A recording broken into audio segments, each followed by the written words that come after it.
Tarantadong babae ito ah. Bakit wala ka pa rin sinaing? Abay tanghali na. Ano tingin mo sa akin? Hindi nagugutom? Pasensya ka na. May sakit kasi ulit itong anak mong si Lena. Maghapon na siyang nilalagnat eh. Hindi talaga bumababa ang temperatura niya. Di sana nagsalang ka man lang ng sinaing. Ano yan? Maghapon ka nakatunga nga lang? Kahit kailan ka talaga, wala kang pakialam sa anak mo. Ni minsan hindi mo siya inaalala. Tigilan mo na nga ako sa mga drama mo. Gutom ako. Tapos dadatnang kita dito, nakaupo lang. Nakabantay dyan sa anak mong malaki na. Kaya niya nang tumayo sa sariling paa. Mas maiintindihan ko pa kung nagutom ka dahil sa trabaho. Ang kaso, nagutom ka dahil sa pagsusugal mo. Kasama mo pa yung Juanita na yon. Nay, tama na po. Ipagsaing niyo na po si tatay. Matutulog na lang muna ako. Wag na. Nawalan na ako ng gana. Mas mabuti pa si Juanita eh. Hindi ko asawa pero panay ang timpla sa akin ng kape. Di bumalik ka na lang doon. Magpasaing ka ng kanin sa kanya. Total naman, sa kanya ka lang naman may pakinabang. Dahil sa labis na inis, biglang sumabog sa galit si Mang Robin. Tinawid niya ang pagitan nila ni Aling Salome at walang ano-ano'y hinablot ang buhok nito. Ikaw tigilan mo ako, Salome ha? Sawa na ako sa bunganga mo! Sa kabila ng masamang pakiramdam, napatayo si Lena mula sa kanyang hinihigaan. Nanginginig man ang tuhod, pilit niyang nilapitan ang kanyang ama upang pigilan ito. Tay, tama na po. Huwag niyo nang saktan ng inay. Maawa po kayo. Bitiwan po ninyo ang buhok niya. Magdamag na nga po siyang puyat kakabantay sa akin eh. Habang hawak pa rin ang buhok ni Aling Salome, saglit na tumigil si Mang Robin. Napatingin siya kay Lena na halatang mahina dahil nangangatog ang binti nito sa pagtayo. Isa ka pang pangit ka! Inutil! Kung pag-untugin ko kaya mga ulo nyo, ha? Ha? Ha? Aray ko, tay, tama na po. Bitiwan niyo na po ang buhok namin ni inay. Robin, wala ka na talagang natitirang respeto sa akin bilang asawa mo. Itigil mo na to! Aray! Anong itigil? Ha! Siguro naman ay magtatanda na kayo ngayon. Parehas kayong mga walang silbi. Mga inutil! Tama na! Maawa ka sa anak mo! May sakit siya! Halos hindi makagalaw si Lena sa higpit ng pagkakahawak ni Mang Robin sa kanya. Ganon din ang kanyang ina, na dakot-dakot ang buhok nito. Pilit itinatali ni Mang Robin sa buhok ng anak. Malakas ang kamay ni Mang Robin, batak sa trabaho bilang minero ng ginto. Ngunit dahil nalulung siya sa alak at sugal, si Aling Salome na ang nagpatuloy sa pagtatrabaho upang matustusan ang pang-araw-araw nilang pangangailangan. Tay, tama na po. Talagang masakit na po ang anit ko. Talagang sasaktan ko kayo, mga wala kayong pakinabang. Sa susunod na madadatnan ko walang pagkain dito sa bahay na to, di lang ganyan ang aabutin yung dalawa.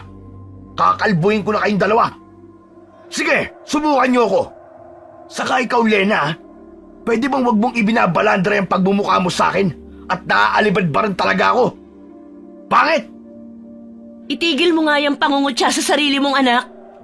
Umalikod siya at sinipa ang bangko sa tabi ng mesa, dahilan upang tumumba ito sa sahig.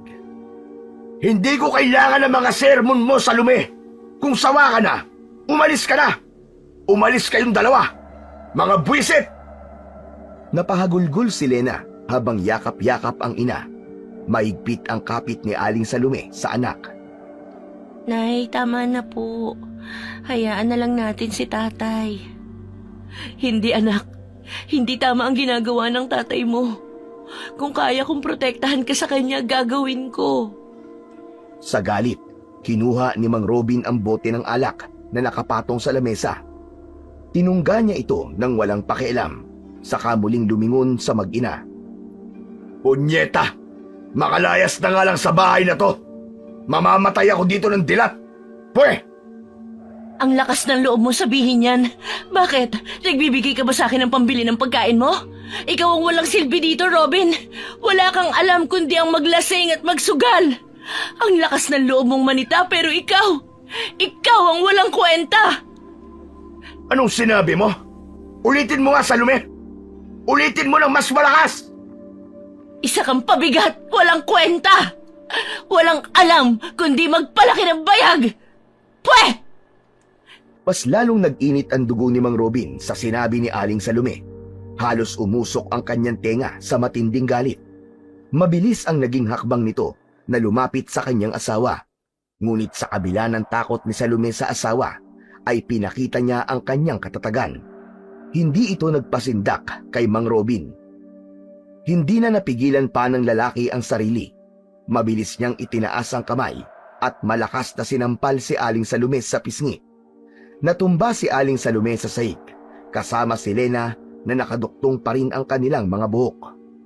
Tay! Tama na po! Huwag niyo na pong saktan si nanay! Ang mukha ni Aling Salome ay namula sa lakas ng sampal, ngunit hindi siya nagpatalo sa sakit. Sa kabila ng lahat, nanatili siyang nakatitig kay Mang Robin, puno ng galit at paninindigan. Ganyan ka lang naman eh. Mahina ka, Robin. Kahit kailan, wala kang ibang alam kundi manakit ng mahihina. Tumigil ka na, Salome, ha? Huwag mo akong subukan at baka mapatay ko na kayo mag-ina. Napakasama mo! Wala ka nang alam na iba kundi ang magpatalo sa sugal, ganyan ka pa! Eh, ano ngayon sa inyo kung natatalo ako sa sugal? Pera mo ba yun, ha? Akin yun. Pera ko yun. Kaya wala kayong pakialam kung saan ko yung gustong gastahin. Saka na bang pinagmamalaki nyo, ha? Baka nakakalimutan nyo. Ako pa rin ang lalaki sa pamamahay na to. Lalaki? Ang tunay na lalaki, marunong magpakaama, Robin. Hindi nananakit, hindi nang aapi ng pamilya. Huwag mong antayin na sumabog ako, Robin. Hindi umimik si Mang Robin. Ang salita ng asawa ay tila tumagos sa kanya. Ilang sandali siyang nakatayo bago ibinalibag ang hawak na bote ng alak at lumabas na ng kanilang bahay. Walang ya talaga si tatay. Wala siyang kwentang ama at asawa sa inyo. Mabuti pa huwag na siyang bumalik dito. Nakakasawa na ang ugali niya. Narinig niyang umungol ang kanyang ina. Napatingin siya dito at napansin niyang nakahawak ito sa kanyang dibdib. Mabilis na kinalas ni Lena ang nakatali nilang buhok at saka dinaluhan ang ina. Anak, nahihirapan akong huminga. Sandali lang po, Nay. Ikukuha po kita ng tubig. Oo, anak. Nahihirapan akong huminga. Napasama yata ang bagsak ko. Agad na tumayo si Lena matapos niyang maalalayan ang ina na makaupo sa upuang yari sa plastik. Saglit lang niya itong iniwan at ikinuha ng tubig sa pitsil. Nay, heto na po ang inumin ninyo. Ayos lang po ba kayo? O gusto niyong tumawag na ako ng tulong? Hindi. Huwag na, anak. Paypayan mo na lang ako para makalanghap ako ng hangin. Pambihira naman po kasi si Itay. Napakasama na talaga ng ugali niya. Hayaan mo na ang tatay mo. Maging ako naninibago rin sa ugali niya. Hindi naman siya ganyan sa akin dati. Lumala siya mula nang nalulong sa sugal. Si Aling Juanita ang may-ari ng pasugalan. Ang walang iyang babae na yun. Siya nga, ang dami nang naging usap-usapan dyan sa labas na napakarami na raw nasisirang buhay at pamilya dahil sa pasugalan ng Juanita na yun. Napakarami na rin nahuhumaling din sa kanya. Ano kayang itsura ng Juanita na yun? Hindi ko pa talaga nakikita ang pagmumukha nun eh. At bakit pinagkakaguluhan ng mga lalaki rito? Nakita ko na yun, Nay. Pangit na ho ako pero mas pangit pa sa akin yun eh. Puro galis ang katawan, tapos parang nasunog sa araw ang balat. Ang kanyang buhok parang di nakakatikim ng suklay.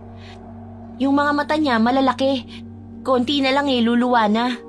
Tapos alam mo, Nay, yung mga ngipin niya sira-sira, tapos madilaw parang hindi nagtututbrush. Grabe ka naman, anak. Totoo naman po eh. Bakit kaya hindi siya pagbawalan ng kapitan dito sa atin? Alam ko, bawal ang mga ganyang klase ng pasugalan. Illegal yun, di ba?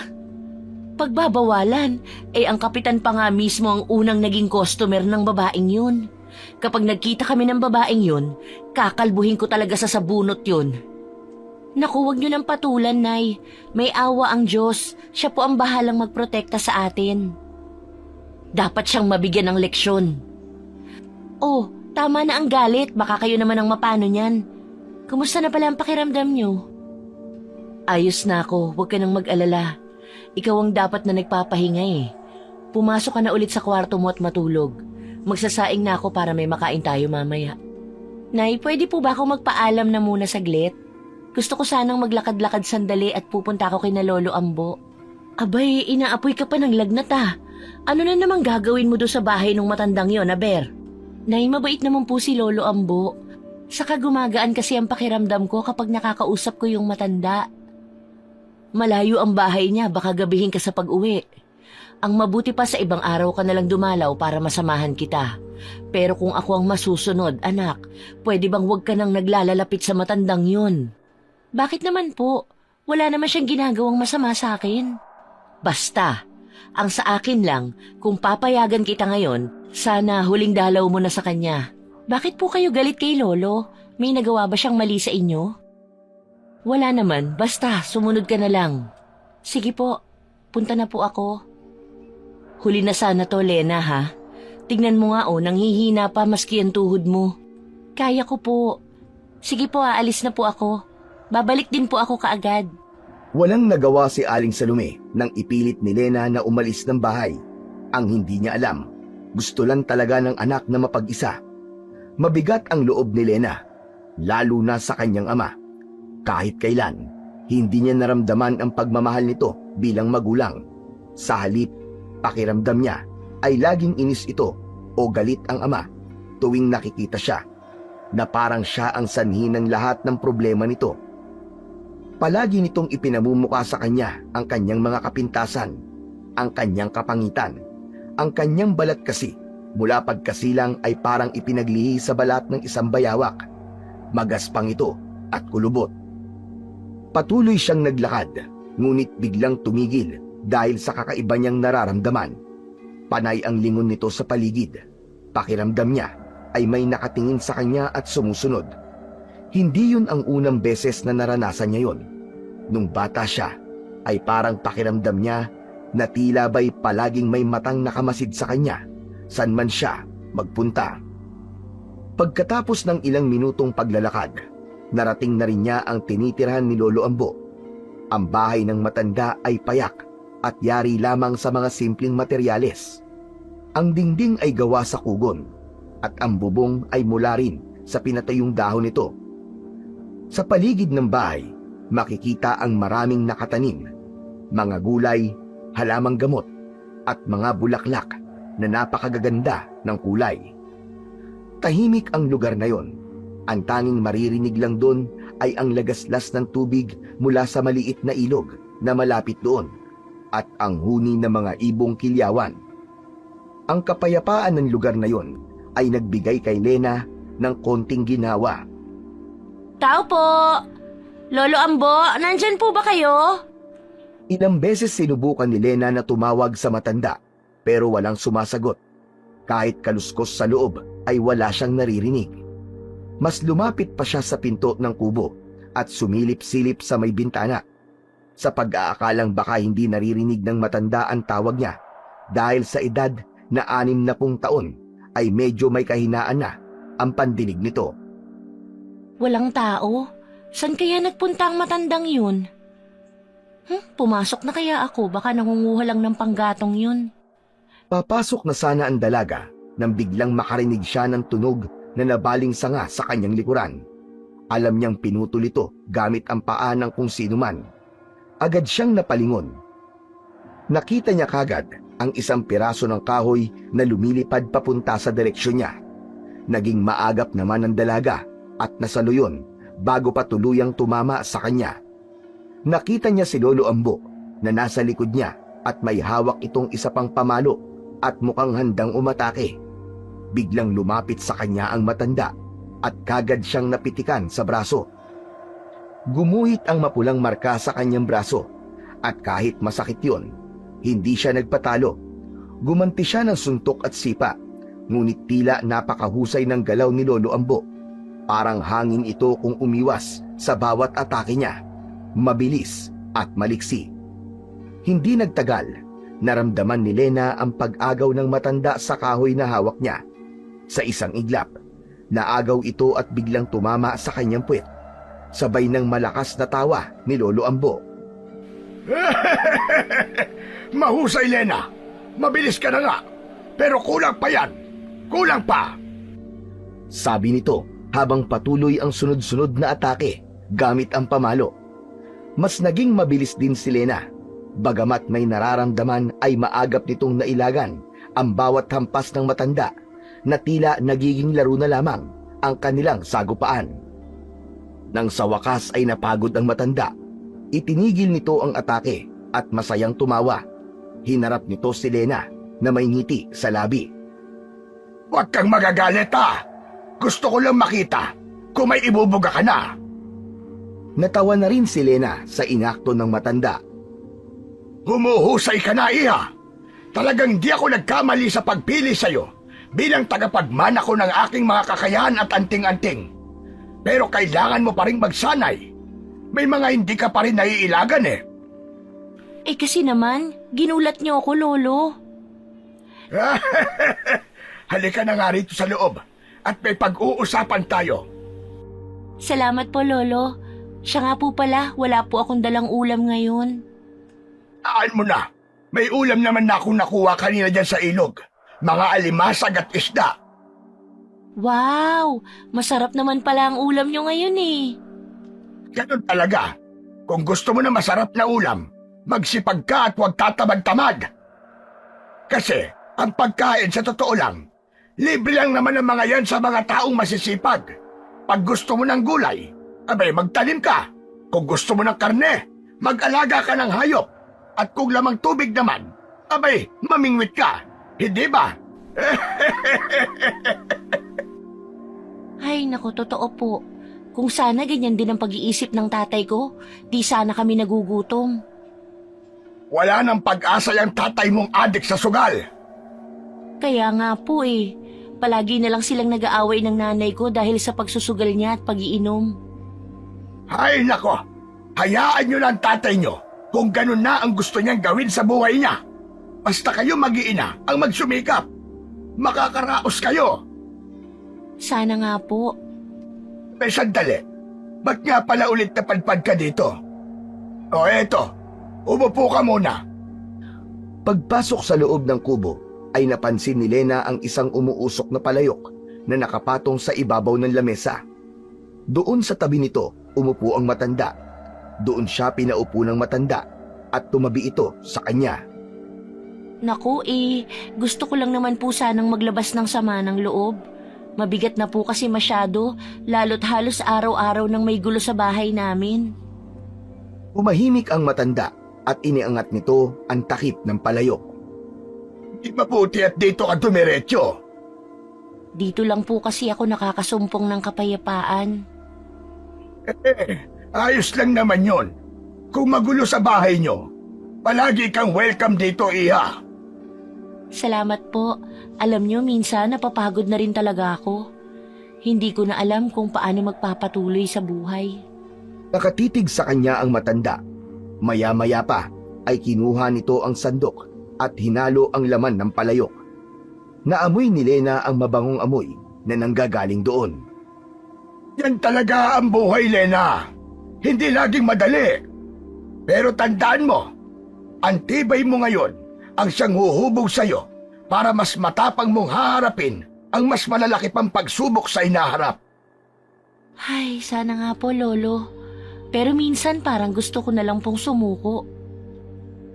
Hindi pwede yan. Hindi bagay sa isang tagapagmana kung sumuko. O eto, kumain ka na muna. Nagsandok na ng pagkain ang matanda. Itinulak nito ang mangkok na puno ng nilagang iba't ibang sangkap sa harap ni Lena. Ano po ito, Lolo? Parang hindi pangkaraniwan ito ah. Pagkain po ba talaga ito? Espesyal na pagkain yan, Apo. Hindi lang ito nakabubusog, pero bibigyan ka nito ng lakas. Hala sige, tikman mo na. Napatingin si Lena sa mangkok. May halong kaba at pagtataka ang kanyang nararamdaman. Unti-unti niyang inangat ang kutsara, habang si Lolo Ambo ay tahimik lang na nakamasid sa kanya. Tila hinihintay ang kanyang reaksyon. Habang marahang isinusubo ni Lena ang pagkain, napansin niya agad ang kakaibang lasa nito. Hindi ito masarap, ngunit hindi rin pangit ang lasa. Parang may halong mapait at matamis na nagbibigay ng kakaibang init sa kanyang lalamunan habang nilulunok yon. Nagkatinginan sila ni Lolo Ambo. Nakangiti ito ng malapad. O ano? Anong pakiramdam mo ngayon, Lena? Mainit po sa loob ng katawan ko, Lolo. Pero parang ang gaan din. Parang biglang nawala yung bigat sa dibdib ko. Ano bang meron dito? Pagkain yan ay may mga lihim na sangkap na galing pa sa mga ninuno ko. Hindi lahat ng tao makakatikim nito. Kaya maswerte ka, Iha. Lo, bakit nga ba ako ang pinili mo na maging tagapagmana mo? Wala naman sa pamilya namin ang may alam tungkol sa mga ganitong bagay. Mahirap ipaliwanag Pero yung taga-bulong, matagal niyang sinasabi na ikaw ang karapat-dapat na maging tagapagmana ko. Taga-bulong? Ano po yun? Ito ay isang mahiwagang nilalang na hindi nakikita ng mga tao pero naririnig ng mga tulad naming albularyo o mga antingero. Ang kanilang mga bulong ay ginagamit para impluwensyahan, kontrolin o saktan ang isang tao. Mukhang nakakatakot po sila. Sa totoo lang, Iha, nakakatakot sila para sa mga ordinaryong taong kagaya mo. Pero sa tulad namin mga albularyo, nakakatulong sila sa mararaming aspeto. At isa na nga dito ay ang pagpili ng kung sinong karapat-dapat na magmana ng mga kakayahan namin. Ganun po ba? O, ganun nga. Teka, ikaw ba? Ano ba ang desisyon mo, Iha? Ano? Tatanggapin mo na ba ang responsibilidad bilang tagapagmana ng aking kakayahan at agimat? Hindi ko pa po alam Sayang naman kung di mo ito tatanggapin. Ano ba kasi ang pumipigil sa'yo? Sa totoo lang po, gusto ko talaga, Lolo Ambo.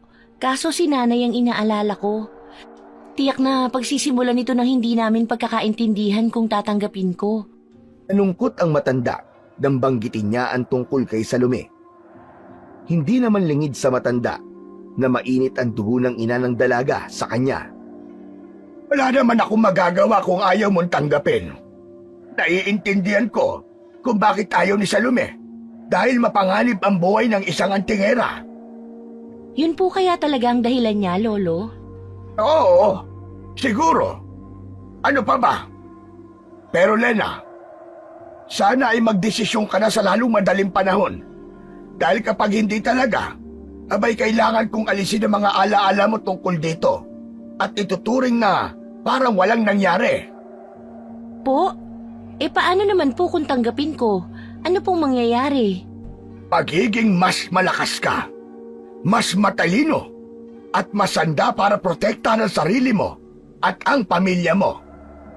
Ipapaalam ko muna po ito kay nanay. Walang problema. Sa ngayon, Iya, sa'yo na lang muna itong arnis ko.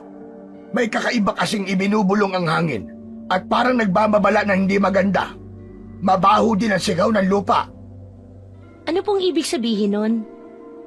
Ibig sabihin nun, may aswang dito sa baryo natin. Ha? Aswang po? Kunin mo na tong arnis, Iya. Gawa ito sa pinakamatigas na katawan o puno ng uway. Pero ang arnis na to, alam ko, mahalaga sa inyo to, di ba? Ibinibigay ko sa iyo to kasi alam ko magagamit mo ito sa oras ng kagipitan. Habang hindi mo pa tinatanggap ang pamana ko sa iyo, kailangan manatili kang ligtas, Iya. Sige na, kunin mo na to. Sige po. Salamat po, Lolo. Kalaban, hindi natin alam kung kailan sasalakay. Tumayo ang matanda at kinuha nito ang isang maliit na libro sa isang maliit na altar. May nakataling balat ng bayawak sa libro. Aswang na tinutukoy ko ay ang aswang na pandukot. Aswang na pandukot? Ngayon ko lang po narinigan tungkol sa kanila, Lolo Ambo. Anong klaseng aswang sila?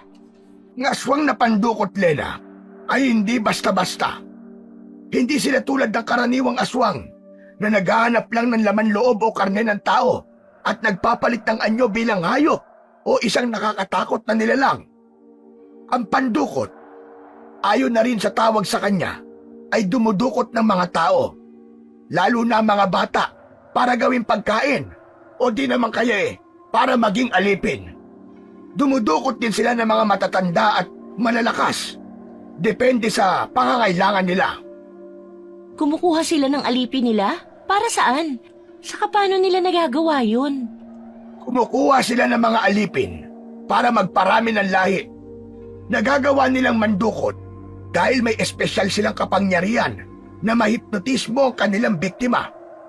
Kapag nahuli na nila, kadalasan na dadalhin nila ito sa kanilang pugad. Madilim doon at mabaho. Nakakatakot pala sila. Paano po natin sila makikilala? Sila nakikita sa malalayong lugar. Tahimik, pero kakaiba ang pakiramdam mo kapag malapit sila. Parang may nakatingin sa'yo, kahit wala kang nakikita.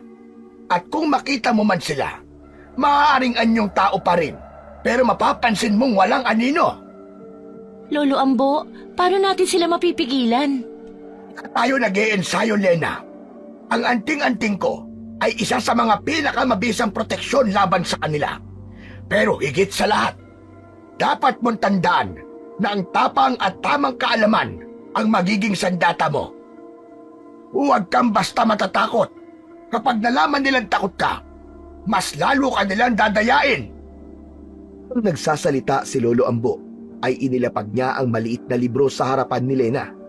Binuklat niya ito at ipinakita ang isang pahina na may iginuhit na kakaibang nilalang. Mataas, payat, at may mahahabang daliri na parang sakal na sakal ang hawak sa mga biktima nito. Ito ang itsura nila, Lena. Kapag nakita mo ang ganitong nilalang, huwag kang magdadalawang isip na labanan sila.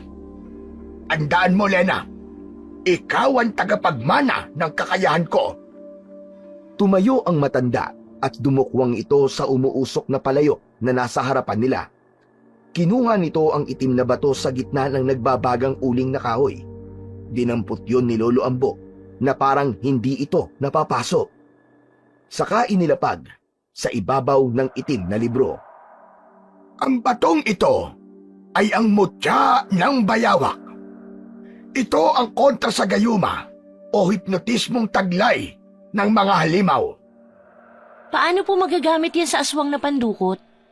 Ipabad mo ito sa tubig at ipaiinom mo ito sa taong naaakit ng mga pandukot.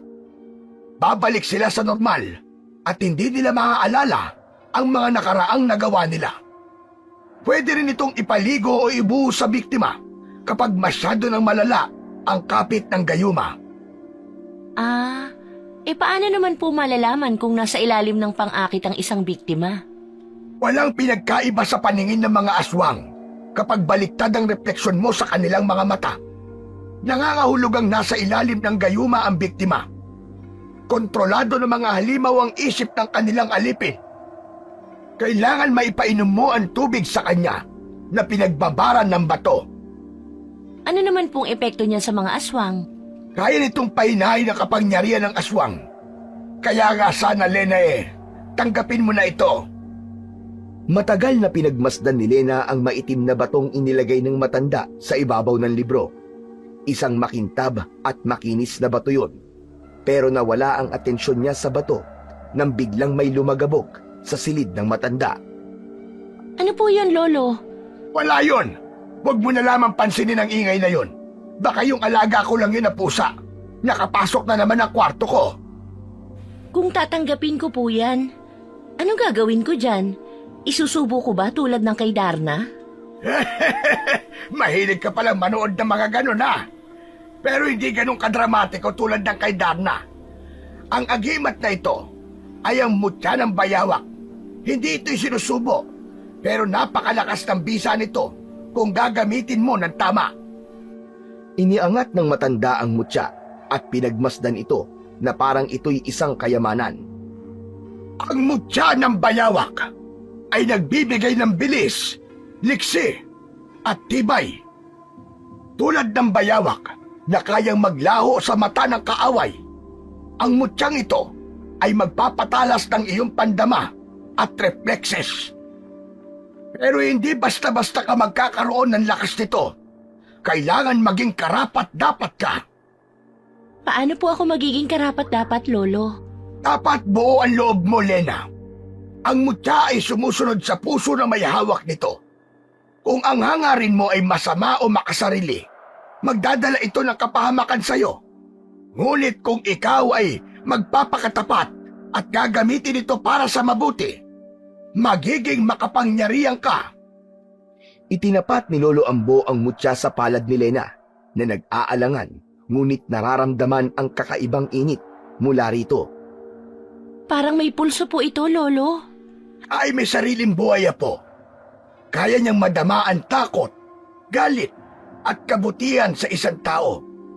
Ngayon, sagutin mo ako ng buong puso. Handa ka bang tanggapin ang agimat na ito at ang mga responsibilidad na kaakibat nito? Huminga ng malalim si Lena. Nanginginig man ang kanyang mga kamay. Ramdam niya ang bigat ng desisyong ito. Ngunit naisip niya ang kanyang pamilya, lalo na ang kanyang ina, na kailangan protektahan mula sa mga nilalang na tulad ng pandukot. Handa na po ako, Lolo Ambo. Biti ang matanda at marahang inilapag ang mutya sa palad ni Lena. Sa sandaling yun, parang nagkaroon ng liwanag na nanggagaling sa mutya. Simula ngayon, ikaw na ang may-ari ng mutya ng bayawak. Tandaan mo, Lena, hindi ito isang laruan o simpleng gamit. Buhay at dangal ang nakataya sa bawat paggamit nito. Tumango si Lena habang hawak ang mutya sa kanyang palad. Sa kabila ng kaba, naramdaman niyang parabang may bagong sigla at lakas na dumadaloy sa kanyang katawan nang tanggapin niya ang mutya. Inilagay niya ito sa kanyang bulsa. Hindi niya na naisip ang kanyang ina sa pagkakataong yun dahil mas nanaig ang kagustuhan niya na maproteksyonan ang kanyang pamilya. Nagpaalam na siya sa matandang si Ambo at naglakad na pauwi sa kanila. Pakiramdam niya ay magaan ang kanyang pangangatawan ng mga oras na yun. Nakaramdam siya ng ginhawa at nawala na rin ang kanyang lagnat. Habang naglalakad siya, ay napansin niya ulit na tila may nakamatsyag sa kanya. Dinukot niya ang mutya sa kanyang bulsa at hinawakan ito ng mahigpit. Papadilim na rin na mga oras na yon at nakalubog na ang araw. Nagsitayuan ang kanyang balahibo nang mapansin niyang may aninong tila nagtatago sa likod ng mga puno. Binilisan niya ang kanyang paglalakad. Maya-maya pa ay nakarinig siya ng kaluskos, mga yabag ng paa sa likod niya. Napahinto siya at nakiramdam sa paligid. Sa pagbaling ng kanyang tingin, tumambad sa kanya ang nakangising malademonyong anyo ng isang nilalang. Napaatras si Lena, biglang uminit din ang hawak niyang mutya. Huwag kang lalapit! Umalis ka dyan! Umalis ka! Ngunit hindi nakinig sa kanya ang nilalang, bagkus ay mas lalo itong ngumisi. Lumabas ang matutulis at matatalas niyang mga pangil. Hindi ako natatakot sa'yo! Sige, lumapit ka kung yan ang gusto mo! Makbang ang halimaw palapit sa kanya. Itinaas niya ang kanyang arnis bilang kanyang sandata. Naaamoy ko ang mutya ng bayawak sa'yo. Akin na yan. Ibigay mo sa akin ang mutya. Anong mutya ang pinagsasasabi mo? Wala akong alam sa mutya. Umalis ka sa harapan ko, halimaw ka. Sinungaling! Kukunin ko yan sa ayaw at sa gusto mo. Nanatiling nakatayo si Lena habang pilit na nagpapakatatag sa harap ng aswang. Kahit isang dangkal na lang ang lapit ng mukha nito sa mukha niya, amoy na amoy niya ang mabahong singaw ng katawan nito. Pero dahil ibinuka na nito ang bibig para kagatin siya sa leeg, pinalo niya ito ng malakas gamit ang arnis na hawak at nagsimulang tumakbo palayo. Hindi niya naalintana ang mga matutulis na batong naaapakan niya. Ang gusto lang niya ay makatakas sa halimaw. Hindi ka makakatakas sa akin. Susundan kita! Susundan kita! Kukunin ko ang mutya! Lalong binilisan ni Lena ang kanyang pagtakbo. Pero dahil sa mabilis niyang galaw, hindi niya napansin ang isang nakausling bato sa kanyang dadaanan. Natisod siya at nadapa. Gumuhit ang sakit sa kanyang mga binti at paa. Aray ko! Talaga naman oo! Napakamalas ko naman!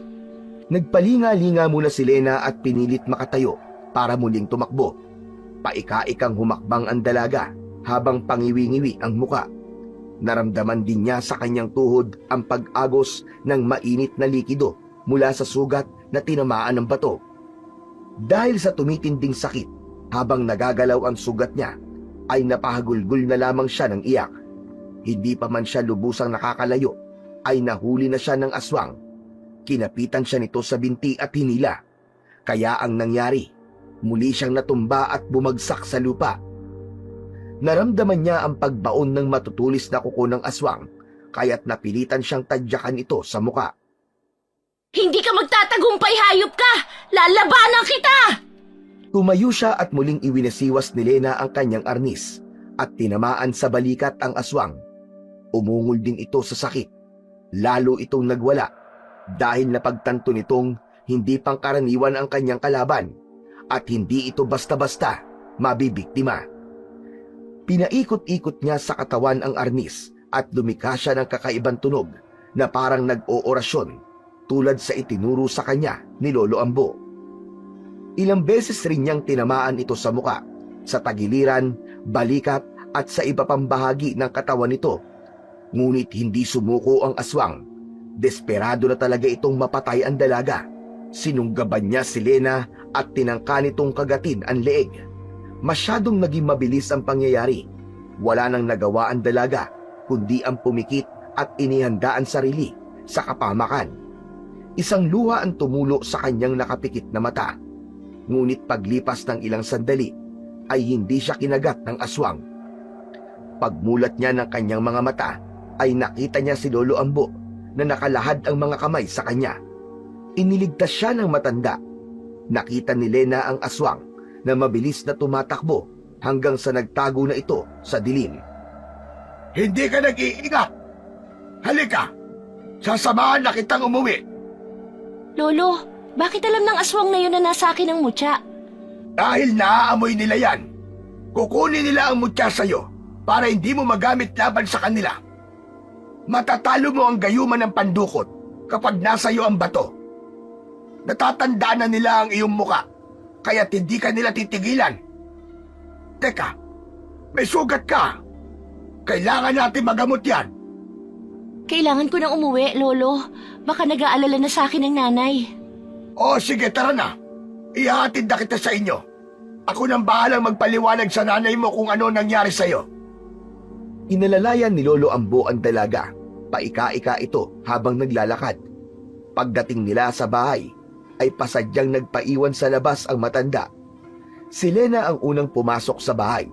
Pagbukas niya ng pinto, ay nakita niya ang kanyang mga magulang na kumakain ng hapunan. Lena, Diyos ko, anong nangyari sa'yo? Bakit ang dami mong sugat? Inay, saan ka ba galing? Os, baka kung saan-saan lang yan nagsuot kaya nagkaganyan. Wala naman kasing pinagkatandaan niyang anak mo eh. Pangit na. Isip bata pa. Tumigil ka nga dyan sa sinasabi mo. Kung wala kang sasabihing maganda, manahimik ka. Lumapit si Aling Salome sa kanyang anak at tiningnan ang kalagayan nito. Magsalita ka, ano ba? Na paano ang mga ito? May sumubok po sa akin sa labas, Nay. Napahamak po ako sa daan. Galing po ako kina Lolo Ambo. Sinasabi ko na nga ba at doon ka galing eh. Di ba binalaan na kita kanina? Hindi ka na naman kasi nakikinig sa akin. Matigas talaga ang ulo niyan. Terno sa kapal ng balat niya. Nasaktan na nga ang anak mo, ginaganyan mo pa. Pambihira ka talaga. Anak mo yan, Robin. Anak mo. Tus, hindi ko anak yan. Wala akong anak na mukhang bayawak. Dahil sa narinig, ay hindi na napigilan pa ni Lolo Ambo na pumasok sa loob ng bahay. Pumasok na ako ha! Kailangan na kasi magamot ang anak nyo bago pa siya tuluyang mapahamak. Hoy tanda, anong ginagawa mo dito? Saka anong pinagsasasabi mong gagamutin ha? Konting galos lang yan, kabadong-kabado na kayo. Ang kukor ninyo. Makaalis na nga lang. Hoy! At saan ka na naman pupunta? Isang pa, di magsasakla. Nararamdaman ko kasi, siswertein ako ngayong gabi. Mainam na makaalis ng maaga, baka mamaya makontra pa. Mabilis na tumayo si Mang Robin at hindi na nito tinapos ang kanyang hapunan. Dire-diretso itong lumabas ng bahay para muling magsugal. Mang Ambo, ano ba talagang nangyari sa anak ko? Bakit siya nagkakaganito? Pinakasagupa siyang aswang sa lume habang pauwi siya. Nilabanan niya ito, kaya siya nagkaroon ng mga sugat. Aswang? Anong pinagtatakpan yung dalawa ha? Anong ginawa mo sa anak ko? Wala akong ginagawang masama sa anak mo. Kumuha ka ng tubig. Isang baso kung maaari. Kailangan nating babara ng mutya para magamot na ang sugat ng iyong anak. Mutya? Anong mutya na naman ang pinagsasasabi mo? Ang mabuti pa umalis ka na rito. Hindi ka namin kailangan dito. Nay, huwag niyo naman po sigawan si Lolo Ambo. Siyang tumulong sa akin kaya hindi ako napatay ng aswang na yun. Kalokohan! Walang aswang-aswang, Lena. Magtigil kayo sa mga kasinungalingan nyo. Sabihin niyo sa akin kung ano talaga ang nangyari. Hindi mo ba nakikita ang kalagayan ng anak mo? Sa palagay mo ba, gawa ng tao yung mga sugat niya? Sige nga, tignan mo mabuti. Kapag napabayaan ito, dalawa lang ang pwedeng kahantungan ng anak mo. Mamatay siya o magiging aswang. Natahimik ang ginang sa sinabi ng matanda. Nang makapag-isip, ay kumuha ito ng isang basong tubig at ibinigay ito sa matanda. Pinaupo na rin niya ang anak sa kanilang upuan sa sala. Salamat sa lume. Alam kong mahirap paniwalaan ang sinasabi ko, pero hindi ko ito ginagawa para sa akin. Gusto ko lang mailigtas si Lena sa sumpang dala ng sugat na ito. May aswang ba talaga, Ambo? Huwag niyo akong pinaglololoko. Inilubog na ng matanda ang mutya sa tubig. Totoo po ang sinasabi namin, Inay. Inatake ako ng aswang. O siya, kung inatake ka nga, bakit ka naman nagpabaya? At ikaw, tanda, bakit mo naman pinabayaan ang anak ko? Hindi ko kontrolado ang lahat ng bagay sa lume. Alam mo yan. Saka bakit nagkukunwari kang hindi naniniwala sa aswang? Gayong alam mo naman na talagang totoo ang mga nilalang na yun. Manahimik ka! Inay, huwag niyo naman kausapin ng ganyan si Lolo. Siya ang nagligtas sa akin. Salamat po sa inyo, Lolo Ambo. Hayaan mo na yan, Lena. Ngayong naibabad na mo siya sa baso, malilinis na nito ang anumang lason o sumpa sa sugat na yan. Inay! Talaga ang oras sa ganitong sitwasyon. Kailangan na natin magamot ang anak mo. Matapos ang ilang saglit, iniahon ni Lolo Ambo ang mutya mula sa tubig at lumapit kay Lena. Dahan-dahan niyang binuhusan ng tubig ang mga sugat ng dalaga. Napasigaw ang dalaga sa labis na sakit. Lena, mahapdi ito, pero kailangan tiisin mo. Kailangan natin tanggalin ang sumpa ng aswang bago pa lumala. Napangiwi sa hapdi si Lena, ngunit hindi na umangal. Opo, Lolo. Kaya ko po. Ang ginagawa ito ni Lolo Ambo, napansin nilang tila nagkakaroon ng kakaibang liwanag ang mutya at unti-unting tila tumigil ang pagdurugo ng mga sugat. Medyo natuyo din ang paligid nito. Napatigil si Salome sa kanyang kinatatayuan, tila hindi makapaniwala sa kanyang nakikita. Isang himala! Totoo ba talaga yan? Ang galing naman! Totoo ito, Salome. Kaya nga sinasabi kong mag-ingat kayo. Biglang napalingon ng lahat nang muling bumukas ang pinto at iniluwa noon si Mang Robin. Sus! Bilib na bilib ka dyan. Nakatsamba lang yan. Alam mo naman palpak ang albularyong yan eh.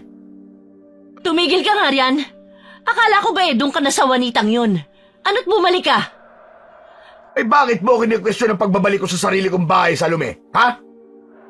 Napailing na lang si Salome sa sinabi ni Mang Robin. Kung ganon, manahimik ka na lang. Kung ayaw mo nang nakikita mo, huwag ka nang salita ng salita. Hindi ka nakakatulong. Tahimik na napatigil si Robin. Samantala, si Lena ay napapikit. Ramdam ang paggaan ng kanyang pakiramdam matapos mailapat ang tubig na pinagbabara ng mutya sa kanyang sugat. Si Lolo Ambu naman ay tumayo. Halatang pagod, ngunit kontento sa nagawa niya. Hala, sige. Ako'y uuwi na. Mag-iingat kayo ngayong gabi. Lalong-lalo ka na, Lena. Magbantay ka at maging alerto. Dahil baka mamaya Opo, Lolo. Salamat po sa paalala ninyo. Lumabas si Lolo Ambo. Naiwan ang pamilya sa sala. Si Salome ay umpo sa tabi ni Lena. Hinaplos ang buhok nito, habang si Robby naman ay nanatiling tahimik. Tila may malalim na iniisip. Salome, talaga bang ipinaglimo sa bayawak ang babaeng yan? Ano kung bayawak ang balat niya? Kesa naman sa'yo na makinis nga ang balat, demonyo naman ang ugali. Nay, Tay, tama na po. Nabibigyan na po ako sa pag-aaway ninyo. Ano po bang gusto ninyong gawin ko? Para lang matigil kayo sa pagtatalo. Mas maganda po bang mamatay na lang ako? Apakadrama mo naman. Kukonsensyahin niyo na naman ba ako? Alam niyo namang wala akong konsensya, di ba? Mga buwisit. Makaalis na nga lang ulit. Saan ka na naman pupunta? Di sampa. Sa masayang bahay ni Juanita. Magmamadyong kesa dito na puro kamalasan lang ang nakikita ko. Tumabi ka nga sa daraanan ko. Baka masipa ko lang yung pagbumuka mong hayop ka. Hinayaan na mag-ina na umalis si Mang Robin. Hindi na ito pinigilan ng ginang. Pagkatapos ay pinagmasdang mabuti ni Lena ang ina na nagtatanggal ng damit niya para tingnan ang sugat sa kanyang katawan. May 2 bilog na butas at maitim na ang paligid ang nakita ng kanyang ina sa kanyang balat. Kagat yun kanina ng halimaw na umatake sa kanya. Habang binibihisan siya ng ina, ay pinag-iisipan niya kung sasabihin ba niya ang tungkol sa naging usapan nila ni Lolo Ambo. Pero hindi niya alam kung paano ito sisimulan. Bagkus ay nagpaalam na lang ang dalaga. Magpapahinga na po ako, Inay. Salamat po sa pag-aasikaso niyo sa akin. Teka, bakit po parang matamlay kayo ngayon? Wala ito. Huwag mo na akong alalahanin. Napagod lang ako sa pakikipagtalo dyan sa ama mo. Sige na, pumasok ka na sa kwarto mo. Opo, Nay. Napatigil sa paghakbang si Lena nang marinig niya ang sunod-sunod na kaluskos sa likod ng kanilang bahay. Parang tunog ng matatalas na kuko ang gumagasgas sa dingding ng kanilang kubo. Hindi agad yon narinig ng ina, kaya patuloy ito sa pagsasara ng pinto at bintana. Sumunod yata ang aswang na pandukot sa akin. Diyos ko, sana naman hindi. Oh, bakit? Hindi ka pa ba papasok sa kwarto mo? Kasi po, Nay, parang may tao sa likod. Wala po ba kayong narinig? Wala akong naririnig. Ano ba kasi yun? Magsasalita pa sana si Lena para sumagot sa ina. Biglang umalingaw-ngaw ang malalakas na pag-alulong ng isang aso. Mukhang nasundan po ako, Nay. Ano? Nino? Sinong nakasunod sa'yo, Lena? Yung aswang, Nay, nandito siya. Naaamoy ko ang alingasaw ng katawan niya. Amoy nabubulok na laman ng hayop. Dinukot ni Lena ang batong nasa kanyang bulsa. Nang hawakan niya ay mainit yun. Palatandaan na may masamang elemento ang nasa labas ng kanilang bahay. Dala ng kuryosidad ay nilapitan ni Lena ang amoy na nanggagaling sa kusina. Maingat niyang iniakbang ang mga paa. Sinigurado niyang madali siyang makakapagtago kung sakaling may makapasok na aswang. Halos mabing siya sa malakas na tibok ng kanyang puso nang dahil sa kaba. Pigil din ang kanyang hininga na nakatutok sa kusina ang kanyang mga mata. Meron niyang mabaho. Teka, ako nang titingin. Hindi ako mapalagay sa'yo eh. Ako na lang po. Pakiabot po ng arnis na nakalagay sa ibabaw ng upuan. Dahan-dahan din ang ginawang pagkilos ni Aling Salome para kunin ang arnis. Ganon din sa pagakbang nito upang makalapit sa kinaroroonan ni Lena. Nang maiabot niya ito, ay kinuha na rin niya ang itak. Hinugot niya ang talim, saka itinutok ang atensyon sa kusina. Mag-iingat ka. Baka mga magnanakaw lang yan at may hawak din na patalim. Saktong pagtungtong ni Lena sa pinto ng kusina, sumalubong sa kanya ang napakabahong amoy. Lalo siyang nagulat nang may mga palad na dumakot sa kanyang kaliwang kamay na may hawak na arnis. Lumabas ang nakangising halimaw, mapupula ang mga mata habang tumutulo ang malapot na laway. Mabilis siyang kumawala sa pagkakahawak ng aswang at inatake ito gamit ang hawak niyang arnis. Nay, magtago po kayo sa kwarto. May nakapasok na halimaw.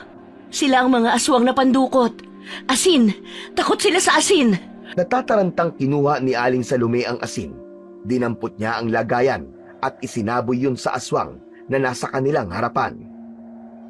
Ay, Diyos ko! Napasok na tayo ng halimaw! Sa pinto po, pilit nilang sinisira ang panara. Harangan po ninyo ng bangko para hindi sila makapasok. Agad na kumuha ng mabigat na bangko si Aling Salome sa sala. Hinila yon ng ginang na ipinangharang sa pinto. Bahagya pang nakaawang dahil sa nakapasok na kamay ng isa pang aswang na nasa labas. Sinugod ni Lena ang pandukot na nasa kusina. Iwinasiwas ng dalaga ang hawak niyang arnis, kaya't tinamaan ito sa dibdib. Sinamantala ni Lena ang pagkakataong nakatumba ang kalaban. Sinabuyan niya muna ito ng asin. Halos magwala ang aswang dahil sa sakit ng ginawa ni Lena. Dinukot niya ang bato at ipinatong sa dibdib ng umaangin na halimaw. Bakit nasa iyo ang mutya ng bayawak? Naiwan ba yan ni Ambo? Pasensya na po, Nay, kung hindi ko agad sinabi sa inyo. Ibinigay na po ito sa akin ni Lolo. Tinignan nila ang halimaw. Hindi ito makagalaw habang nakapatong ang mutya sa kanyang dibdib. Ha? Ay, bakit kinuha mo? Alam mo naman na ayoko niyan. Ayokong maging antingera ka. Paliliitin niya ng mundong ginagalawan mo. Ano ba, Lena? Bakit ba hindi ka nakikinig sa akin? Hindi pinakinggan ni Lena ang paninermon ni Aling Salome. Muli niyang itinuon ang pansin sa aswang. Umangil ito ng malakas habang nanginginig ang kamay na pilit siyang inaabot. Inabot ng dalaga ang hawak na itak ng kanyang inay at sinaksak nga sa dibdib ang aswang. Dahil doon, ilang saglit lang ay bumula na ang bibig ng halimaw at nasundan ng pangingisay nito. Akala niya tapos na ang laban, pero may iba pang aswang na nakapasok sa loob ng kanilang bahay. Kinuha niyang muli ang bato sa dibdib ng aswang, saka hinarap ang dalawang pandukot na pasugod sa kanilang kinaroroonan. Tumayo siya sa unahan ng kanyang ina na halatang binabalot ng takot sa dibdib. Ay, Diyos ko! Ano to? Bakit ang daming aswang? Humingi tayo ng tulong sa mga kapitbahay! Sumigaw ng sumigaw si Aling Salome, pero tila walang nakakarinig sa kanila. Mas nadami pa ang aswang dito sa baryo, Inay, kung di natin malalaman kung sinong nag-aalaga sa kanila. Pero wag po kayo mag-alala, hanggat nasa akin ang mutya, makakalaban tayo sa kanila. Hindi po nila tayo masasaktan. Pero mapanganib para sa'yo. Kaya pagkatapos nito, ibalik mo na ang mutya sa matanda na yun. Igilan sila nang biglang sumugod ang dalawang aswang. Naging mabilis ang pagsalubong ng itak sa isa sa mga halimaw. Pawasiwas ang ginawa ng dalaga. At bawat tama nito sa katawan ay lumilikha ito ng nakakatakot na alulong. Napansin ni Aling Salome na meron pang iba sa labas na tila kinakalampag ang kanilang dingding at pinipilit na makapasok. Ano bang kailangan nila rito? Bakit ang daming aswang, Lena? Gusto nilang kunin ang mutya. Uling sumugod ang isa pang aswang at muli ay sinaksak ito ni Lena. Nakipagpambuno siya dito. Natumba na ang aswang. Umalis na tayo dito. Delikado ang buhay natin sa bahay na ito. Wala po tayong madadaanan, Inay. Ang mga aswang nakabantay sa labas. Nakasilip ang dalaga sa labas. Nasaan kaya ang tatay mo? Hawakan niyo po muna itong mga asin. At itong itak, ibabalik ko na sa inyo. Huwag kayong matakot na gamitin yan, Nay. Kailangan nating ipagtanggol ang mga sarili natin. Sumilip na rin ang ginang sa labas. Ganun na lamang ang kilabot niya nang makita ang mga nakahilerang aswang na pandukot sa kanilang bakuran. Diyos ko, napakarami nila. Hindi natin kayang tapatan ng ganyang puwersa, anak. Biglang may kumalabog sa itaas ng kanilang bubong at tila sinisira ito ng aswang. Napasigaw ang ginang dahil sa gulat at takot. Patuloy ang pagkalampag ng mga dingding, pati ang kanilang bubong. Ganon din ang iba pang mga nasa labas na naghahanap ng iba pang butas para makapasok. Heto po, hawakan nyo ng mahigpit itong itak. Makakatulong ito sa inyo para hindi tayo masunggaban ng mga aswang. May armas tayo. Saan naman tayo pwedeng dumaan? Lahat ay napapalibutan na ng mga aswang. Langko ang ekspresyon ng mukha ni Lena habang natataranta kung ano ang kanilang magagawa para tumakas. Saktong napatingin siya sa kanilang sahig na yari sa kawayan. Dito sa silong, kailangan ko lang sirain ang sahig. Mas mahirap gumalaw kung sa silong tayo dadaan. Wala na pong pamimilian. Kapag nasira po nila ang dingding, katapusan na ng buhay natin. Hindi na nakipagtalo pa si Salome. Agad nilang sinira ang sahig na kawayan at nang makagawa ng sapat na butas, sumuot silang mag-ina sa ilalim. Maingat ang kanilang pagkilos. Iniiwasang makagawa ng anumang ingay. Nay, bilisan po natin bago nila mapansin na wala na tayo sa loob. Oo anak, pero huwag kang maingay. Dahan-dahan lang tayo. Tinilip ni Lena ang paligid mula sa ilalim ng bahay. Nanlaki ang kanyang mga mata sa nakita. Napakaraming aswang na pandukot ang nagkalat sa kanilang bakuran. Ang bawat isa ay nakatingala. Tila hinahanap ang amoy ng kanilang biktima. Nay, napakarami nila. Walang kapitbahay na lumabas. Kahit hindi pa naman ganun kalalim ang gabi. Ilang minuto pa ang lumipas at tuluyan ng sinira ng mga pandukot ang dingding ng bahay. Pumasok ang mga halimaw sa loob at sinamantala ng mag-ina ang pagkakataong yon upang makatakas mula sa ilalim ng bahay. Paglabas nila, saktong nakita ng mga aswang ang mga butas sa sahig. Sabay-sabay silang napaatungal at parang galit na galit. Sa gitna ng tensyon, dumating si Mang Robin, kampante at walang kamalay-malay. Anak ng putya! Ano nangyari sa bahay natin? At bakit ang daming tao dito? Nagkatinginan sina Lena at Aling Salome. Hindi alam kung paano ipapaliwanag habang paatras silang naglalakad. Unti-unting lumabas mula sa bahay ang mga halimaw. Galit na galit ang kanilang mga anyo. Lumampas ang mga ito kay Mang Robin at tila hindi alintana ang presensya nito. Hindi sila mga tao, Robin! Aswang sila! Napatigil si Mang Robin. Bakas sa mukha nito ang pagtataka habang tinitingnan ang mga nilalang sa paligid niya. Pinaglololoko niyo ba ako, ha? Anong aswang ang sinasabi niyo? Halika kayo dito! Lumapit nga kayo sa akin! Nay, tara na! Pero ang tatay mo, hindi ko siya pwedeng iwan. Nay, hindi nila gagalawin si tatay. Halika na, bago pa tayo abutan nila. Hindi natin kayang labanan ng lahat ng aswang na yan. Kailangan nating makatakas para makaligtas. Ang nag-aalangan ang ginang, isang pandukot ang tumingin sa kanila. Ang dila nito ay lumabas na parang ahas at ang mga mata ay parang apoy na nagbabaga. Napansin nito ang paatras na lakad ng mag-ina. Nagsimula na itong lumapit sa dalawa. Nay, bilis! Halika na! Sa wakas, natauan si Aling Salome at tumakbo kasama ang anak. Nagmadali silang tumakbo palabas ng bakuran. Pinasok nila ang gubat at doon nila balak na magtago. Nang pakiramdam nilang wala nang nakasunod sa kanila, ay nagkaroon na ng pagkakataon si Aling Salome na magtanong sa anak. Ang tatay mo, bakit hindi siya inaatake ng mga aswang na yun? May palagay akong napapasailalim ng kapangyarihan ng aswang ang tatay, kaya marahil di niya nakikita ang tunay na anyo ng mga ito. Ano? Paano nangyari yun? Hindi natin namalayan na may nakapasok ng pandukot sa baryo natin, Nay. May hinala ako na si Juanita ang pinuno ng mga aswang na yon.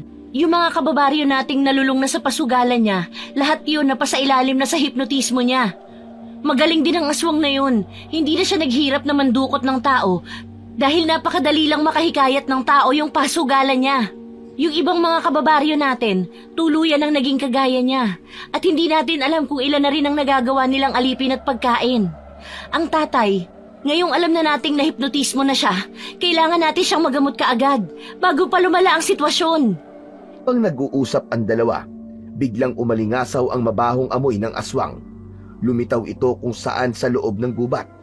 Napahawak sa braso ng ina ang dalaga.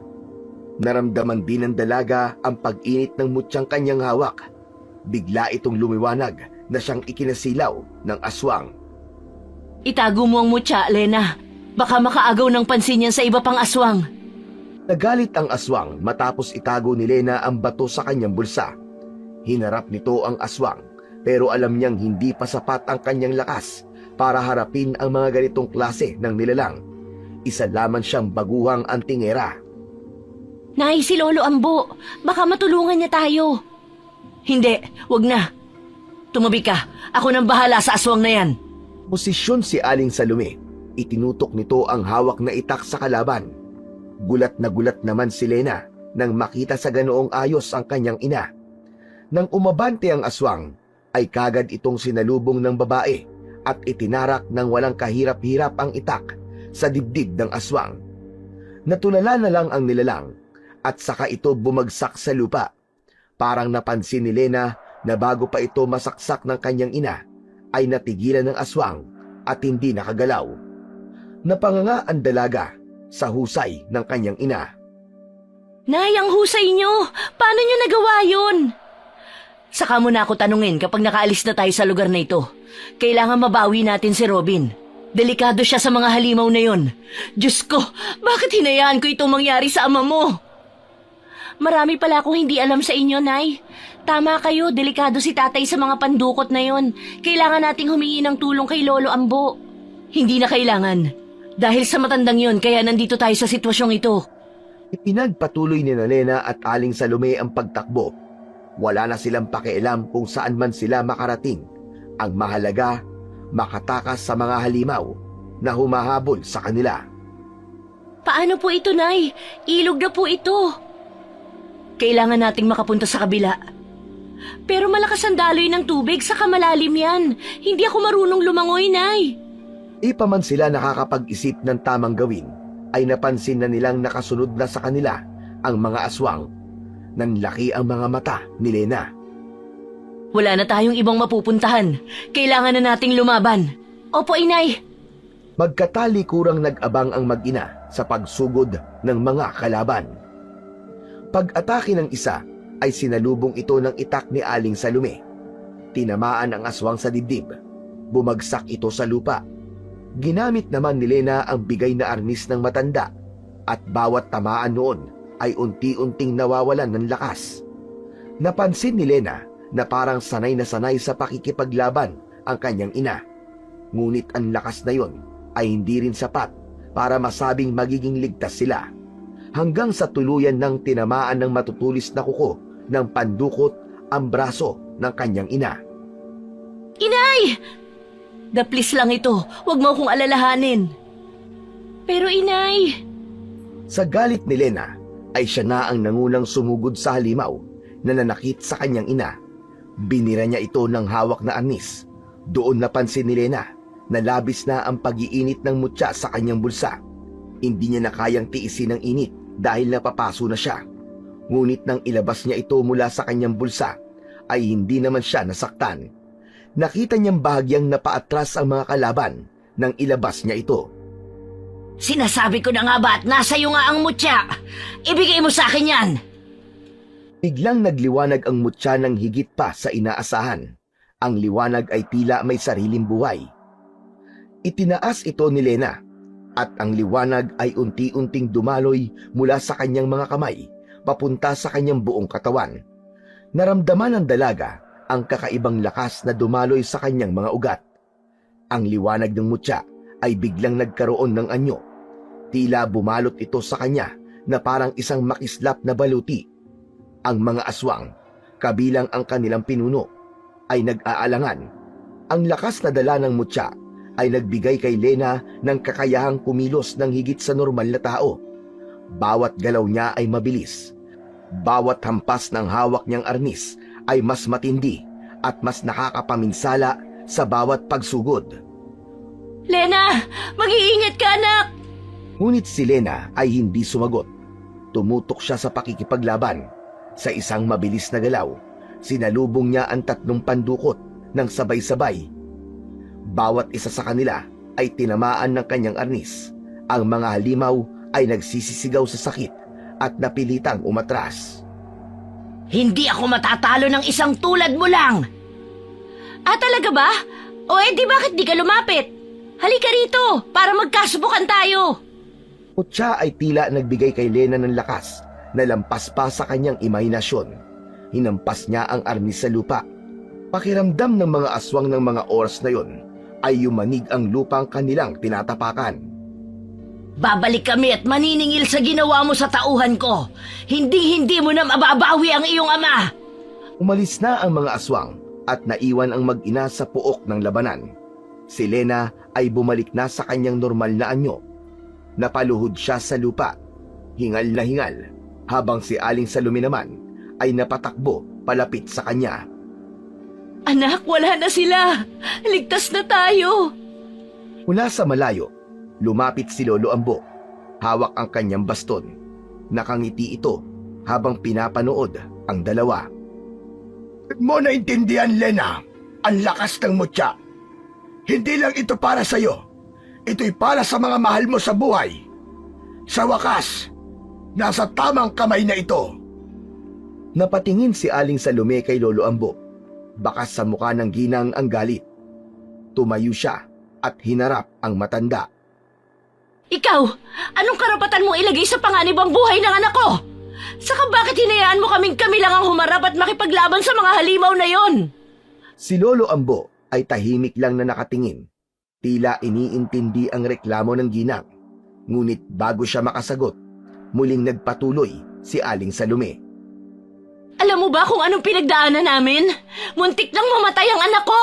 Paano mo nagawang ipasa sa amin ang responsibilidad na ito nang hindi mo man lang kami tinutulungan?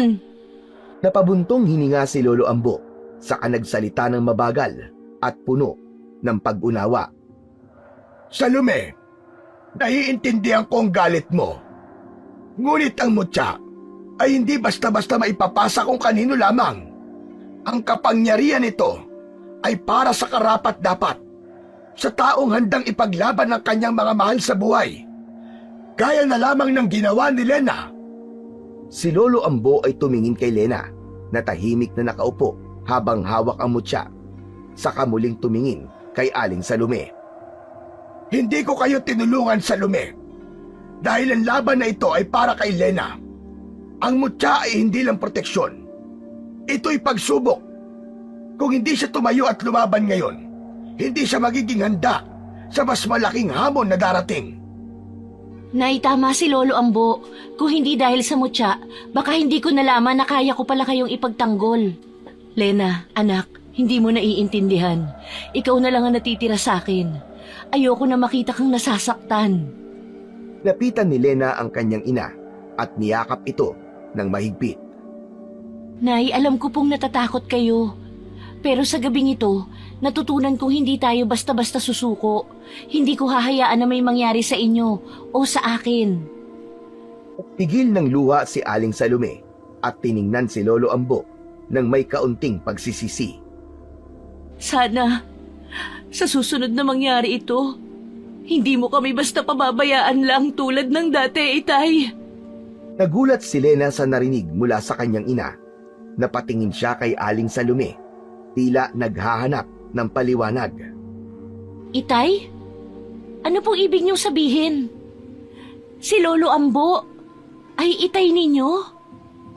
Napabuntong hininga si Aling Salome. Tumingin siya kay Lolo Ambo. Oo, anak. Si Lolo Ambo ang tatay ko. Siya ang lolo mo. Pero bakit? Bakit ngayon ko lang nalaman? Si Lolo Ambo ay naglakad palapit sa mag-ina. Hawak pa rin ang baston at may bahagyang lungkot sa kanyang muka. Itinakwil ako ng nanay mo dahil sa aking pagkakamali noon. Isinisi niya sa akin ang pagkawala ng kakambal mong si Lira. Paano niyo nagawa sa aking ilihim ang bagay na ito? May kapatid ako? Ayoko nang pag-usapan ng tungkol dyan. Umuwi na tayo. Hindi na kayo pwedeng umuwi sa bahay nyo dahil tsak na inaabangan kayo ng mga pandukot doon. Mabuti pa'y tara na lamang muna sa bahay. Doon muna kayo. Hindi. Hindi kami sasama sa'yo. Mabuti pa isoli mo ng agimat na yan, Lena. Dahil dyan kaya tayo napapahamak noon pa. Anong ibig niyong sabihin? Mutya ay maaaring magbigay ng kapangyarihan at sumpa dahil sa mga aswang na naghahangad dito. Nang mapasa akin ang mutyang yan, naging delikado ang buhay ng pamilya ko. Pinili kong lumayo noon dahil ayaw ko madamay ang pamilya ko at ang nanay mo noon na halos kapapanganak pa lamang.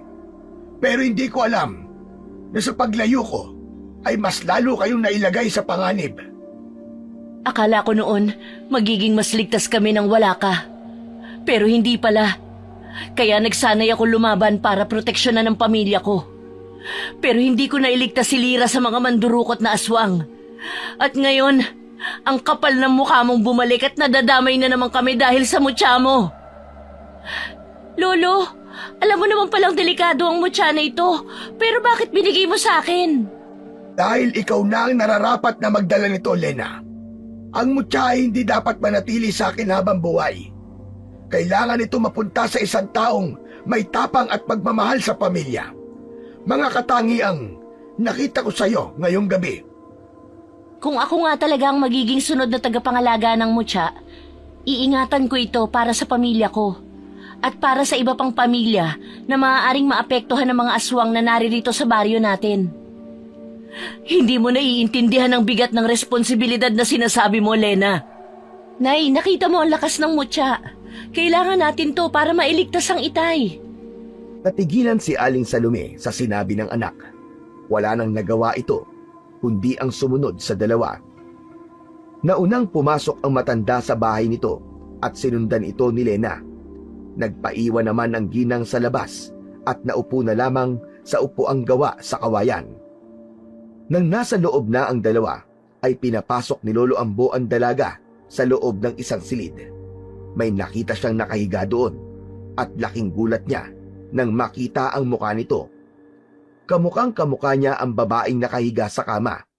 Mas maiksi nga lang ang buhok nito at may malaking balat sa pisngi na magaspang na tulad sa balat ng isang bayawak. Nagising si Lira at nagulat din sa kanyang nakita. Agad itong lumapit sa kanyang Lolo Ambo at niyakap ang braso ng matanda. Katambal mo si Lira. Pareho kayo ng kondisyon sa balat. Kasalanan ko ang lahat kung bakit tila kayo nagkaroon ng sumpa. Dati ako nanguhuli ng mga bayawak sa gubat dahil sa kagustuhan kong makakuha ng kakaibang agimat. Marami ako napatay na mga bayawak. Siguro ay nagalit ang diwata sa gubat o kung sino man. Kaya sa inyo tumama ang sumpa. Pero hindi pa rin ako tumigil. Hanggang sa totoo ngang nakakuha ako ng mutya sa huling bayawak na pinatay ko. Pero nang makuha ko yon, doon mas lalong gumulo. Sabi niyo kinuha ng pandukot ang kapatid ko? Bakit nasa inyo si Lira? Naagaw ko siya sa aswang na dumukot sa kanya noon. At itinago niyo si Lira sa loob ng halos 2 dekada? Biglang pumasok si Aling Salome at kitang-kita niya kung ano ang pinagtatalunan ng maglolo. Nanlaki ang mga mata nito, sabay na paiyak. Lira! Ang anak ko! Ang beses akong sumubok na sabihin sa inyo tungkol kay Lira, pero umiiwas kayo. Ayaw niyo akong kausapin. Saka napansin kong malayo ang loob ni Robin sa kanila at mas lalong nagdalawang isip ako nang makita kong sinasaktan ng asawa mo si Lena. Mahina si Lira at may sakit sa puso. Hindi niya kakayanin ang ganoong pagtrato. Napakasama mong ama! Bakit mo nagawa sa akin to? Wala na tayo magagawa sa Salome. Nangyari na. Lira, siya ang nanay at kakambal mo, si Salome at si Lena. Bakit di kita nakikita pag nagpupunta ako rito? Nagtatago ako kaya hindi mo ako nakikita, Lena. Pero ikaw, lagi ako nakabantay sa'yo. Pinagmamasdan kita mula sa malayo. Teka, ikaw yung nararamdaman kong palaging nakamasid sa'kin? Ako nga, Lena. Inay, huwag ka nang magalit kay Lolo. Kapatid ko. Itay, maraming salamat sa pag-aalaga kay Lira. Pero hindi mo alam ang sakit na dinanas ko nang mawala siya. Sana sinabi mo man lang noon. Alam ko, anak, at handa kong akuin ang lahat ng kasalanan ko. Ang mahalaga ngayon, buo na ulit ang pamilya nyo. Sana mapatawad nyo ako balang araw. Si Aling Salome ay tahimik na tumango. Hindi pa handang magpatawad. Ngunit ramdam ang katapatan ng ama. Agad niyang nilapitan at niyakap si Lira. Simula ngayon, hindi na tayo maghihiwalay. Kahit anong mangyari, ipaglalaban ko kayong lahat. Naputol ang pag-uusap ng tatlo nang may marinig silang mga kaluskos sa labas. Maya-maya pa, narinig nila ang pamilyar na boses na nagpatingin kay Aling Salome at Lena sa isa't isa. Salome! Lena! Alam ko nandiyan kayo! Lumabas kayo dyan! Agad na sumilip sa labas si Lolo Ambo. Nandito na sila! Napapalibutan na tayo ng mga aswang! Lena, kumuha ka ng isang timbang tubig sa kusina. Dalhin mo dito at ibabad natin ang mutyak. Kailangan magising ang tatay nyo sa gayuma! Sige po. Agad na kumuha ang dalaga ng tubig at pagbalik niya, sinabi niya sa matanda na lalabas siya upang makipaglaban. Baka masira nila ang bahay ninyo tulad sa bahay namin. Maraming proteksyon ang bahay ko. Di nila to kagad malalapitan ni mawawasak.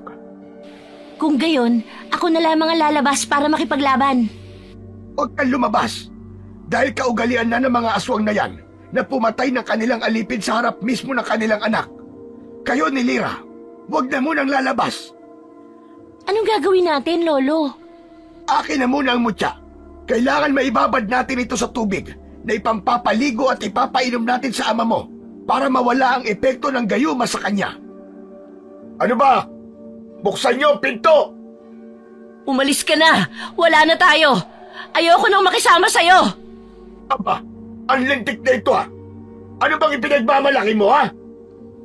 Yun ang pamamaraang naisip ni Aling Salome para mas lumapit pa ito sa pinto. Hihilahin nila papaloob si Mang Robin. Daan-daang lumapit si Lena at saktong pagbukas ng pinto ay siyang pagpasok ng galit na si Mang Robin. Diretso hanggang sa loob ng bahay. Mabilis na isinara niya ang pinto. Nagsimulang magkagulo sa labas sa mga aswang na nakaabang sa kanila.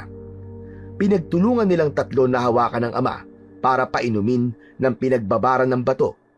Ang natira sa timba ay siya naman nilang ibinuhos sa katawan nito. Agad itong nawalan ng malay at tatumba. Dito lang kayong dalawa, Lena, Lira. Kami na ang bahalang humarap sa mga aswang. Nauna nang lumabas ang dalawa. Hindi nakapagpigil si Lena. Lira, bantayan mo si tatay. Pabalik kami. Huwag kang matakot. Tutulungan ko sila nanay. At tandaan mo, huwag kang lalabas dito, ha? Sinuksan niya ang pinto at nakita niyang abala na sa pakikipaglaban sina Lolo Ambo at Aling Salome. Sa kanyang pagmamasid ay nakita niya ang pinuno ng mga aswang at nakilala ito ng dalaga. Nawala sa isip niyang wala sa kanya ang mutya. Sinasabi ko na nga ba't ikaw ang may kagagawa ng lahat ng ito, Aling Juanita? Hindi na nagpatumpik-tumpik pa ang dalaga at sinugod si Aling Juanita. Pero maliksi ang aswang at malakas. Nagawa nitong kalmutin sa mukha si Lena. Ramdam na ramdam niya ang sakit ng pagbaon ng kuko nito sa mukha niya. Hindi! Itay, ang anak ko! Ano? Kaya pa ba, Lena? Kung ibinigay mo na sana sa akin noon pa ang mutya, sana hindi na tayo umabot pa ng ganito. Tumugod ang dalawa sa pinuno nila, ngunit hinarangan sila ng mga alagad nito. Hindi nila inaasahan ang biglang pagsulpot ni Lira. Hawak nito sa kamay ang mutya at isang patalim na may magkabila ang talim. Sinugod nito si Aling Juanita at pinuntirya ang leeg nito. Gigil na gigil ang dalaga sa pagpatay sa pinuno ng mga aswang. Samantala, biglang narinig ang malalakas na sigaw ng isang lalaki, si Mang Robin. Nagising siya mula sa pagkakahimbing at hindi makapaniwala sa mga kagimbal-gimbal na tagpong nasasaksiyan. Sa gitna ng kaguluhan, nagsimula si Lolo Ambo na magbigkas ng isang makapangyarihang orasyon. Ang mga salitang binigkas niya ay nagdulot ng matinding sakit sa pandinig ng mga aswang, dahilan upang sila'y mapaupo sa lupa. Halatang nasasaktan. At nang makakuha ng pagkakataon, ay agad silang nagsitakas. Bakas naman sa mukha ni Mang Robin ang pagtataka habang nakatingin kay Lira. Salamat kay Lira. Sa sobrang tuwa ni Lena na makitang nagapi ng kapatid ang pinuno ng mga aswang, ay nayakap niya ang kapatid. Kasunod nito, ang naluluhang si Aling Salome. Anong ibig sabihin nito? Buo na tayo, Robin.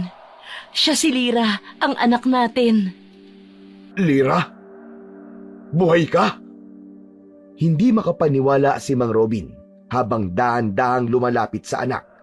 Si Lira naman ay tahimik lamang na nakatingin sa kanya, parang hindi alam kung ano ang sasabihin o gagawin. Anak, patawarin mo ko. Kung alam ko lang, hahanapin kita kahit saan. Kung alam ko lang na buhay ka. Hindi ko kayo sinisisi, Itay. Pwede naman tayong magsimula ng panibagong buhay. Napahagulgol si Aling Salome, sabay yakap sa dalawa niyang anak. Si Lena at Lira ay magkahawak kamay, habang si Mang Robin naman ay mahigpit na niyakap ang buong pamilya. Hindi ko man agad na ibalik si Lira sa inyo noon. Masaya akong makita kayong magkakasama ngayon. Lumapit si Lena kay Lolo Ambo at niyakap ang matanda. Salamat, Lolo. Dahil sa mutya at sa mga orasyon mo, nalampasan namin ito. Pero sana, tapos na ang lahat ng gulo. Usin na natin, Apo. Sa pagsikat ng araw, nagtipon ang buong pamilya sa tabing ilog, kasama si Lolo Ambo. Hawak ni Lena ang mutya. Ang mutya na ito ay may dalang kapangyarihan. Ngunit, mas malaki ang panganib kapag napasa kamay ng masasamang nilalang. Orasyonan natin ito, Apo, at ibalik sa kalikasan. Nagsimula si Lolo Ambo ng dasal, bumigkas na mga salitang sinauna. Nang matapos ay inutusan nito si Lena na ibigay sa kanya ang mutya. Marahan niya itong inihulog sa ilog. Tapos na ang lahat. Panahon na para magsimula tayo ng bagong buhay. Paalam, mutya. Salamat sa lahat ng naitulong mo sa amin. Nagpasya ang pamilya na lisanin ang baryo. Lumipat sila sa isang tahimik na bayan, malayo sa gubat at sa anino ng mga aswang. Doon, sinimulan nila ang isang simpleng pamumuhay. Si Lena at Lira ay naging mas malapit bilang magkapatid, habang si Aling Salome at Mang Robin ay nagkaisa sa pagbibigay ng mas maayos na buhay para sa kanilang mga anak. Si Lolo Ambo naman ay nagsimula ng abalahin ang sarili sa pagtatanim ng iba't ibang gulay sa bakuran ng kanilang bagong tahanan. Kinalimutan na niya ang tungkol sa mga agimat at kapangyarihan. Sa bagong baryo na yon na kanilang nilipatan, natagpuan nila ang kapayapaan na matagal na nilang hinahanap.